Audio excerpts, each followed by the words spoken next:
Okay, here is one of the single most misunderstood things about fretwork. We're ready to dress the frets on. This is a brand new guitar. There's a couple of spots. It's in pretty good shape actually. The lay of the neck is good, but there's a couple of issues that need to be addressed. But before we go any further, what I've done is I've loosened these strings off. 10 to 46 strings, concert pitch, I basically loosen them off, right? Well, before I go anywhere near this guitar with a file to level, I got to get the lay of the neck right. And the neck needs to be supported, not just on a little stick or a little 2x4 with a notch in it. So the entire length of the neck needs to be supported and restricted from flexing while you're doing this type of work. But before I go any further, I need to check the lay of the neck first, because we've just relieved this neck of the tension of 10 to 46 strings at concert pitch. So first thing I'm going to do, I have about a 10-inch, 11-inch straight edge. So I want to put that on there and just see what's going on here first. So right away, hear that clicking? So that tells me I've got the straight edge on there, and this is clicking. So this portion of the neck right here is actually going in a back bow like this. You don't want to be going anywhere near this with a file until you get that lay of the neck straight. So what we need to do next is we need to relieve the truss rod. Back the truss rod off to get the lay of the neck as straight as possible, fully supported underneath along its length. Okay, I've gone through 4 different lengths of straight edges to zero in on all the trouble spots along the length of this neck. And I have removed the nut because I need to be able to go full length to level this whole neck. So here's our first trouble spot right here. Hear that ticking? And here. So the 3rd and 4th fret on the treble side only, in the middle it's fine. There's no ticking in the middle. On the bass side, 2nd fret, just that one spot. If I move to the center, it's fine, right?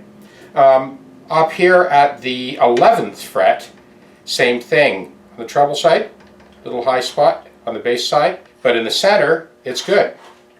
That was the first one I found. Again, treble side, bass side, center is okay. So I got 1, 2, 3, 4, 5, 6, 7 spots. So we have those 7 spots that we need to address. Here's a bird's eye view of the treble spots on this guitar. I'll just breeze over that really lightly, and then we'll check it again with the straight edges. I should also mention that this is a 2-way truss rod. So in the case of this guitar, I backed off the truss rod until I reached sort of neutral zone, and then I kept going a little bit to get the lay of the neck to be as straight as possible before we do the leveling. Now we're ready to dress and level. All right, let's check all those spots again. So here's the 3rd and 4th fret that were clicking and ticking. Well, they're not now, dead flat. And that 2nd fret on the bass side, perfect. Here at the 11th fret, where it was ticking on both the outside edges, now it's dead flat.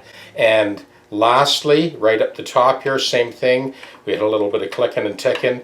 It's all dead level now. Now, and only now, we're ready to recrown those high spots and buff them out. The guys in the store, I mean, I'm not pointing a finger or anything. I mean, they're not set up to do this type of work. So their only solution to get rid of the buzzing is to hike the bridge up, and that's what they did. The bridge was so high that the intonation went right out the window. And there was no buzzing, but the guitar was horrible to play. So we've addressed all of these issues. Now we can bring that action down silky smooth, and it will be perfectly in tune. Now we'll go through the rest of the process that you've seen in dozens of other videos that I've posted. Now that all of the fret issues have been addressed, we can now proceed with setting this guitar up for perfect playability and perfect intonation. Terry, here's a tip for you when you're restringing this guitar. The easiest thing to do when you're changing strings, drop that pickup down, the bridge pickup, flush with the ring. And that'll give you access to feed that string in at the leading edge of the bridge. You don't want to disrupt the bridge in any way, shape, or form. It's perfectly intonated. Leave it where it is. So drop your pickup down out of the way, put your strings on, string it up, and then just raise your pickup back up. Easiest solution. 2 screws. Just do that every time you change strings. Cheers, Terry. So for that ball end to fit, it needs to be on its side.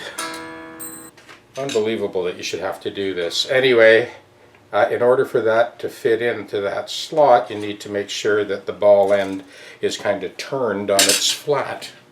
To illustrate this issue a little bit better, I'm touching the edge of the pickup. I got to get down into that hole to feed the string through. So you put a little bend in the string, right, like so. But it still ends up being a hassle. So what I'm suggesting instead is just drop the pickup down out of the way. You got 6 strings to go in here. You don't want to, it shouldn't be that difficult. So drop the pickup out of the way. You can bring it up in a few seconds. 2 screws, no big deal, after the new strings are on. Okay, let's try that again now that the pickup's been dropped down out of the way. And there we go, easy peasy. As you just saw in the last clip, this ball end needs to be on its flat. See? If it's turned, it won't fit in. Unbelievable. We're buttoned up against the back of that pickup ring. Push it up like so. See, even if the pickup was up, you'd be hitting the back of the pickup. Push it out. There we go. You know, I have a lot of friends that are engineers and machinists and aerospace engineers, and I'm always kidding them that, you know, to err is human, but to really screw up you need a team of engineers and a computer.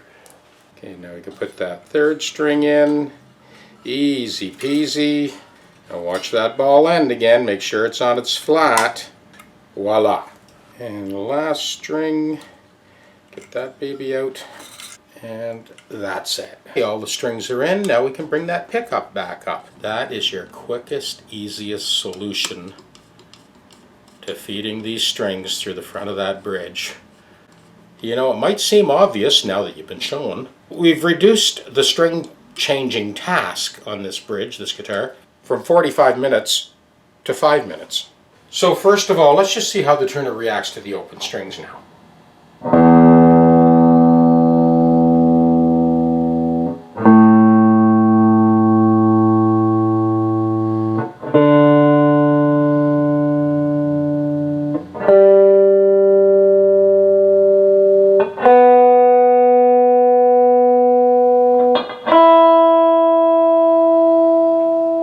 Okay, open string and 12th fret.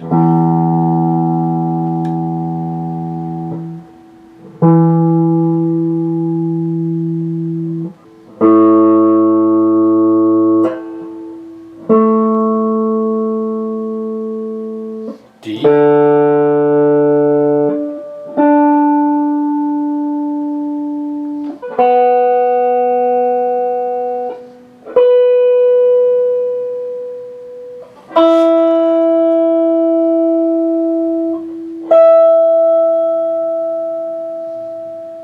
Lastly, we'll do the 7th fret and the 19th fret.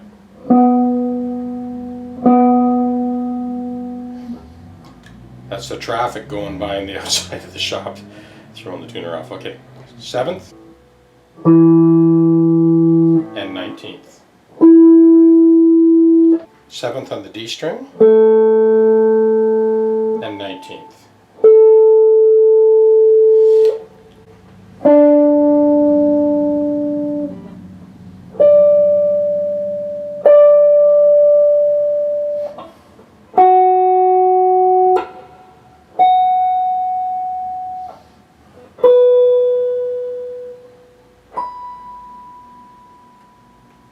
Sorry about the tuner jumping around like that. That's the traffic going by outside the door.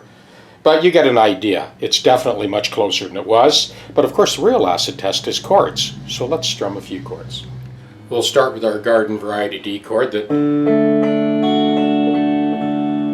is never in tune on the shorter scale guitars. G.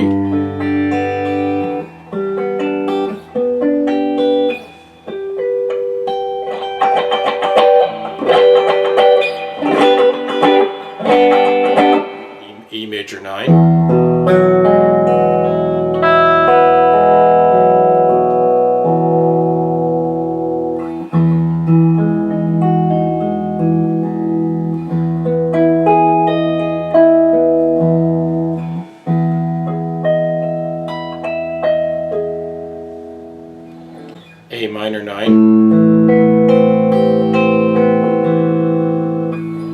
higher.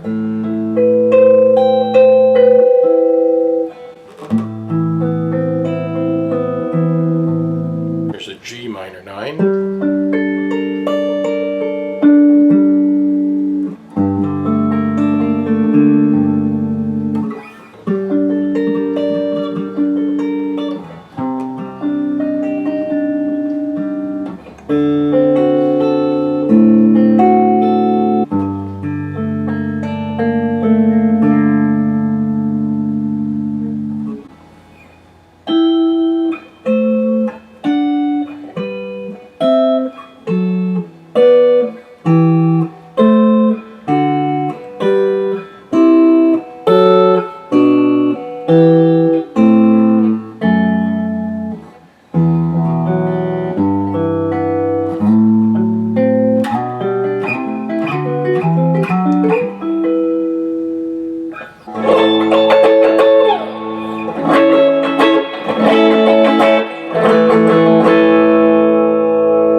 I know I was sort of poking fun at the engineering, but the bridge itself is actually really good.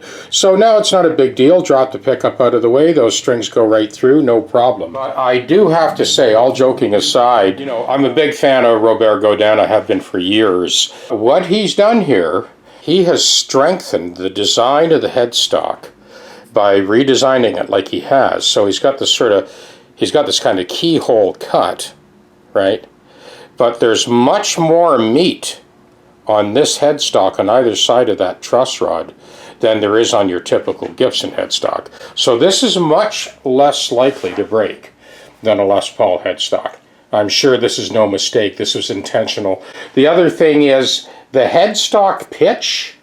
It looks slightly less than your typical Gibson. I don't think it's as shallow as a PRS at 10 degrees. It looks more like 11 degrees, somewhere in there. I mean, I could get a protractor out and measure it, but you get a good idea just by looking at it. It's a little bit shallower than your typical Les Paul, which makes it stronger again, because then you don't get as much grain run out. Instead of the grain running out here, it runs out further up the headstock.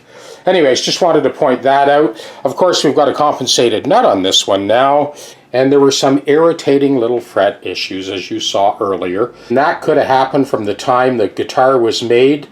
As it went through a few barometric changes, the wood could shift that much. It's taken care of now, and Terry will be one very happy camper. Incidentally, Terry is an old-time friend from way back here in Stratford, and he's kind of made a habit of showing up at my door every time he gets a new guitar.